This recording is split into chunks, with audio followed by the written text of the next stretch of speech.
Shalom, shalom, les bien-aimés. Bonjour, ma communauté. Soyez bénis au nom de notre Seigneur Jésus-Christ de Nazareth, Yeshua HaMashiach. Je viens parler d'un sujet ce matin qui intéresse pas mal de personnes et j'espère que ma vidéo va vous aider, ma vidéo va vous éclairer.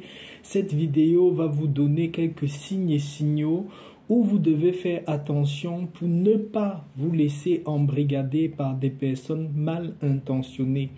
Je vais utiliser le mot ici sorcier, mais vous pouvez prendre ça comme vous voulez. Quelqu'un peut être votre sorcier, ça peut être votre vampire, ça peut être votre pire ennemi, ça peut être... Utilisez le terme que vous voulez, mais en général, ce que vous devez retenir des signes que je vais donner dans cette vidéo, c'est que je viens parler ici des personnes qui en veulent à votre développement, des personnes qui vampirisent et veulent empêcher votre vie de décoller, les personnes qui veulent prendre une emprise totale sur votre vie, sur votre étoile. Tout ça à cause de l'énergie. Ces personnes-là se nourrissent de votre énergie. Ces personnes-là ne peuvent être rien sans votre énergie, sans votre force, sans l'étoile que l'Éternel a mis sur vous. C'est à cause de votre étoile que ces personnes-là veulent vous garder captifs, veulent vous mettre dans une cage où tous les jours, ils peuvent venir se charger de tout ce que vous avez comme énergie vitale pour pouvoir avancer, pour pouvoir réussir, pour pouvoir faire beaucoup de choses dans leur vie. Voilà, je vais vous donner dans cette vidéo quelques signes que vous pouvez détecter pour connaître qui est votre vampire, qui est votre sorcier, quelle est l'habitude et le comportement des sorciers. Il y en a tellement et je viens dire ici que ce que vous allez constater là, vous devez bien observer, ça doit être quelque chose de récurrent, quelque chose qui se répète tout le temps, quelque chose que vous voyez et c'est concret. Vous remarquez que ces signes-là arrivent dans votre vie et c'est le même scénario tout le temps. Vous observez bien et vous mettez dans la prière, vous allez voir si celui-là ou celle-là est le vampire, le sorcier, le pire ennemi de votre vie, cette personne va partir loin de votre vie. Le premier signal que vous devez remarquer, le sorcier, la personne qui est sorcier, c'est quelqu'un qui est très curieux. Je reconnais que la curiosité, il y a les curiosités positives, hein. Il y a les parents qui sont curieux de ce que leurs enfants font pour pouvoir mieux éduquer leurs enfants. Il y a des amis qui sont curieux de tout ce que vous faites parce qu'ils veulent tricher votre idée ou bien ils vous aiment beaucoup et ils ne veulent pas que vous tombez dans quelque chose qui n'est pas bien, donc ils veulent regarder tout ce que vous faites et généralement, ils vont vous donner de conseils, comment vous pouvez faire, comment vous pouvez vous en sortir, mais ils ne vont pas se mettre à l'intérieur de votre vie. La curiosité du sorcier, c'est juste tout simplement pour connaître ce que vous faites, où vous êtes, quand vous êtes, où est-ce que vous allez, à l'heure où vous allez, tout ce que vous faites de votre vie, un sorcier veut connaître pour pouvoir avoir l'emprise et le contrôle sur vous-même. Le sorcier est celui qui veut connaître tous vos mouvements parce qu'il a posé ses empreintes dans votre vie. Ça peut être au travers de votre maison, ça peut être au travers de la nourriture que vous avez mangée, qu'il vous a donnée, ça peut être au travers même d'un échange téléphonique. Le sorcier, en général, est curieux de tout parce qu'il veut avoir le contrôle et savoir tout ce que vous voulez faire. Si vous vous engagez dans un truc qui va vraiment vous faire grandir, il puise rapidement cette énergie-là pour pouvoir se nourrir chaque jour de votre énergie de création, de votre énergie positive, de votre énergie d'avancement. Pour être très concret, le premier signe qui doit vous alerter, c'est que vous voyez quelqu'un qui veut toujours connaître. Premièrement, la première chose qu'il veut connaître, absolument et toujours, à peine ils viennent de vous connaître ou à peine vous venez d'être amis, Soit ils veulent connaître où vous vivez, votre maison. Ils veulent absolument venir chez vous. Vous ne savez même pas pourquoi. C'est la raison pour laquelle je profite pour vous dire, vous devez savoir qui vous emmenez dans votre maison. Une amitié qui n'a même pas fait des années que vous maîtrisez vraiment bien quelqu'un, n'amenez jamais chez vous parce que votre maison, c'est toute votre vie. Votre maison, c'est où vous avez toute votre intimité. Les amitiés de quelques mois, de quelques semaines, ne faites pas autant confiance que ça au point de ramener chez vous. Déjà, quelqu'un que vous venez de connaître qui exige obligatoirement de connaître votre maison, ça doit vous mettre la puce à l'oreille parce qu'une personne qui est bien, généralement, prend son temps de bien vous connaître pour chercher à entrer dans votre intimité. Donc, pourquoi le sorcier insiste de venir dans votre maison? Parce que les sorciers, quand ils arrivent dans une maison, mystiquement, ils ont la possibilité de poser leurs empreintes. C'est un peu comme des caméras. Quand ils sont sortis de votre maison, ils peuvent vous contrôler sur toutes les manières possibles, alors qu'ils ne sont plus dans votre maison. Donc, tout ce que vous dites qui sont bien, tout ce que vous programmez avec votre époux, vos enfants, ou bien si vous vivez seul, tout ce que vous parlez au téléphone ou vous programmez, quand ils sont entrés dans votre maison, ils ont posé ces empreintes-là, c'est comme des antennes, et tout ce que vous faites, ils ont l'information de cela, ils le gâtent à distance parce qu'ils ont vu votre étoile et tout ce qui les intéresse, c'est de puiser votre énergie. Si cette énergie-là, vous partez mettre dans un projet positif, ils ne réussissent pas leur coup parce que c'est de votre énergie qu'ils ont besoin pour pouvoir grandir.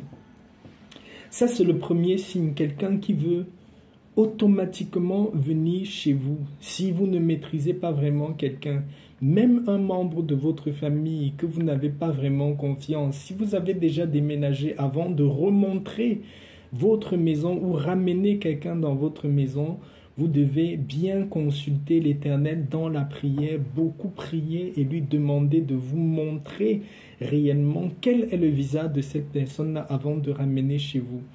Le deuxième truc que vous allez constater, le sorcier ou la sorcière a toujours besoin de quelque chose qui vous appartient. Ça peut être un vêtement qui vous appartient. Pour les femmes, une greffe qui vous appartient, une montre qui vous appartient.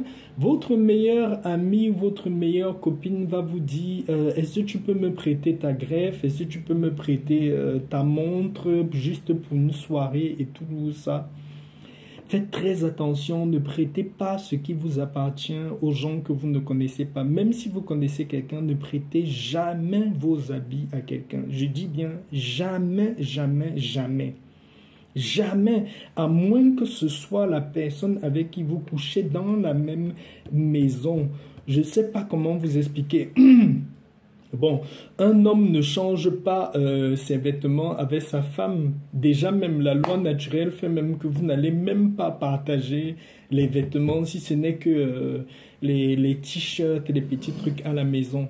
Mais de nos jours, il y a des couples qui sont de même sexualité. Ne partagez jamais vos vêtements avec quelqu'un, à moins que vous partagez l'intimité avec la personne, parce que quand vous couchez déjà avec une personne, vous formez une seule chair, donc que vous ayez partagé vos habits ou pas, la personne a fait déjà partie de vous.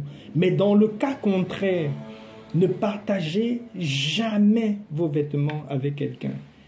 Parce que au travers de vos vêtements, le sorcier a directement atteint à vous. Il suffit que c'est votre ami ou une copine qui dit « Je viens me prêter ta robe juste pour telle soirée, je te remets demain ». Dès que cette robe-là revient dans votre maison, c'est une empreinte qu'elle a laissée et elle va puiser de tout ce qu'elle veut dans votre vie. Les greffes, les robes, les vêtements, les chaussures, jamais, jamais, jamais ne partagez jamais ces choses-là. Et le sorcier va toujours vouloir une chose qui vous appartient. Même si c'est pour prêter pour une heure, elle ou il va exiger, va te flatter sur toutes les formes pour prendre quelque chose qui t'appartient. Ça, c'est un signal très très fort. Ne le faites jamais. Également, le sorcier pour vos cadeaux d'anniversaire ou les cadeaux de mariage et tout ça, généralement, un sorcier va chercher à vous offrir soit un miroir, soit les draps de lit, soit un matelas, soit je ne sais quoi. Je conseille à toutes les personnes pour l'occasion de leur mariage, vous ne pouvez pas demander aux gens de vous faire une enveloppe. Oui, on peut vous faire un cadeau. Que ce soit un cadeau de seconde main ou un cadeau neuf dans le cadre du mariage, priez profondément sur tous ces cadeaux-là et honnêtement, si quelqu'un vient vous offrir des draps de lit pour votre mariage, moi je vous conseillerais, n'utilisez pas ces draps-là. Dites merci pour le cadeau, priez sur ce cadeau-là. S'il y a une fondation ou une œuvre caritative à côté de chez vous, allez donner là-bas pour qu'ils fassent le lit pour les autres endroits parce que les cadeaux des draps ou des matelas, c'est des choses. Mais quand quelqu'un est sorcier, il peut prier, il peut faire des invocations sur un drap. Il vous donne et votre lit conjugal, vous n'allez jamais produire des enfants sur ce lit-là. Ce sorcier-là va voler toute votre énergie sexuelle. Il va voler tout ce qu'il y a comme bénédiction et bonheur sur votre lit conjugal. Les matelas également, n'acceptez jamais les matelas de seconde main. Un matelas qui est neuf, ça va encore, personne n'a jamais utilisé. Neuf dans le plastique, hein. Et priez bien sur votre matelas avant de l'utiliser. L'autre signe qui peut vous montrer que quelqu'un est sorcier, c'est les gens qui vous appellent, qui aiment beaucoup vous appeler. Le sorcier qui veut puiser toute votre énergie positive et vos bénédictions, c'est la meilleure amie ou le meilleur ami qui aime toujours vous appeler pour parler des autres. Pour vous parler des trucs qui vident votre énergie, ils se nourrissent de l'énergie que vous videz là, à parler du mal des autres, à faire le commérage, à dire du mal ou avoir des conversations qui vous vident en énergie. Quand vous constatez que dans votre environnement, il y a toujours quelqu'un qui aime vous appeler pour 1 heure, 2 heures de temps pour que vous parlez mal des gens de la famille, des amis, des proches, cette personne-là adore vous appeler tout le temps uniquement pour parler du mal. Sachez que ça, c'est le vrai vampire de votre vie. Parce que si vous passez même 1 heure de votre mois à parler du mal des gens, tout ce que vous avez emmagasiné comme énergie positive, comme projet positif, vous êtes en train de vider toute cette énergie-là dans ce que vous êtes en train de dire. Il est formellement interdit de dire du mal des gens, de juger des gens sur leur dos, ou même d'avoir des pensées de mal pour dénigrer, pour rabaisser, pour détruire l'image de son prochain. Ça, c'est la vraie sorcellerie. Donc, si vous avez quelqu'un dans votre entourage qui vous appelle tout le temps et fait des trucs comme ça, coupez rapidement ce contact-là parce que votre vie ne sera jamais rien. Et le 3/4 des sorciers utilisent cette méthode-là pour détruire et vider la vie des personnes. Voilà quelques signaux que je peux vous donner. Il y en a tellement, il y en a beaucoup de signaux. Mais ces signaux-là, c'est déjà tout ce qu'on rencontre dans notre quotidien. Le dernier truc qui me vient à l'esprit, il y a également que votre sorcier va toujours vous inviter à manger dans sa maison. Sachez que vous devez toujours, par le repas, des fois ce n'est pas facile pour quelqu'un qui est vraiment chrétien, qui a la foi, parce que vous pouvez prier sur ce que vous mangez. Mais si vous êtes vraiment quelqu'un qui est sur un chemin de développement, que vous êtes en train de vouloir prendre déjà votre trajectoire pour évoluer, pour devenir quelqu'un, vous êtes sur des décisions importantes, peut-être pour le mariage, pour un voyage, pour une affaire. N'allez manger chez personne. Parce que si le sorcier ne peut pas vous prendre par votre maison, ne peut pas vous prendre par vos vêtements, ne peut pas vous prendre par le téléphone, le sorcier peut vous prendre par la nourriture. La personne peut vous inviter à venir manger chez lui ou chez elle alors que vous devez savoir que la nourriture, c'est la vraie sorcellerie. Quand quelqu'un prépare et qu'elle a fait certaines incantations à l'intérieur, c'est ce qui entre dans votre corps. Et on dit ce qui entre dans votre corps, c'est votre vie. La vie, c'est quoi? C'est votre énergie, comment vous vibrez, la vibration que vous avez. Donc, si la personne a fait des incantations qui sont très, très négatives pour pouvoir voler vos énergies sur la nourriture que vous mangez, dès que vous la mangez, vous détruisez tous les plans de votre vie. Donc, apprenez à manger dans votre maison. Mangez moins dans les restaurants. Mangez moins les histoires qui sont rapides, les nourritures rapides. Vous devez savoir qu'il y a beaucoup d'énergie de mal qui sont chargées dans ces choses-là. Apprenez à manger dans vos maisons. Quand vous êtes à une étape, que vous avez un truc important que vous avez à faire, mangez dans votre maison. Même si vous êtes à l'extérieur, que vous avez faim, rentrez à la maison et mangez à la maison. Il est mieux que votre conjointe ou votre conjoint soit votre sorcier, parce que le mal que votre conjoint ou votre conjointe vous fait, ça revient toujours dans le cercle familial. Mais beaucoup tombent aussi dans le piège, qui sont embrigadés et ensorcelés même directement par leur partenaire, parce que leurs partenaires ne veulent jamais qu'ils grandissent pour pouvoir les échapper. Et c'est au travers de la nourriture que ces personnes-là vous maintiennent captifs, ces personnes-là vous ensorcellent tous les jours. Mais il y a une chose qui est sûre, en tant qu'enfant de Dieu, en tant que nouvelle créature, en tant que quelqu'un qui a la lumière de Dieu en lui, si ça vient même de votre partenaire direct, parce que vous ne pouvez pas esquiver ça, faites toujours votre prière avant de manger. Faites toujours votre prière avant de manger. C'est très, très, très important. Ne mangez pas ce que vous ne connaissez pas. Ne mangez pas chez n'importe qui. Mieux vaut éviter de manger chez les gens. Je sais que dans nos pays africains, il y a des réunions, des week-ends où les gens se retrouvent, où ils mangent et tout ça. Honnêtement, c'est dans ces endroits-là que beaucoup de personnes vendent leur destinée.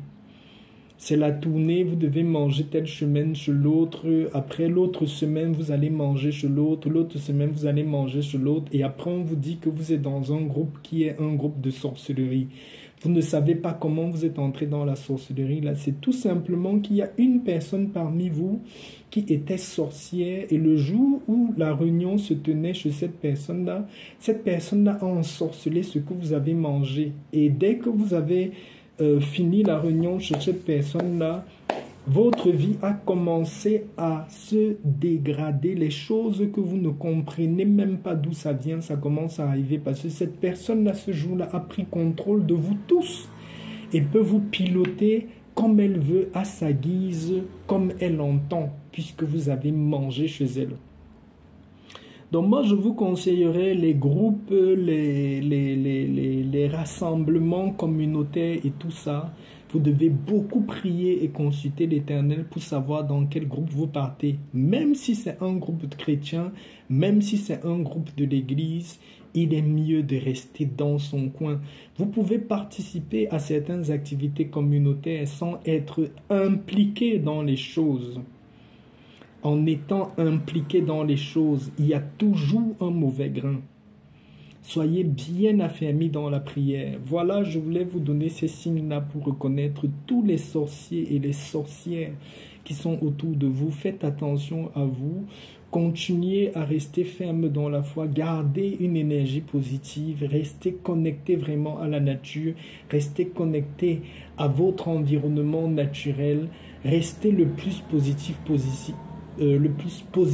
possible, vibrez positif, pensez positif, cherchez toujours à dégager positif. La vie ne va que être positive pour vous.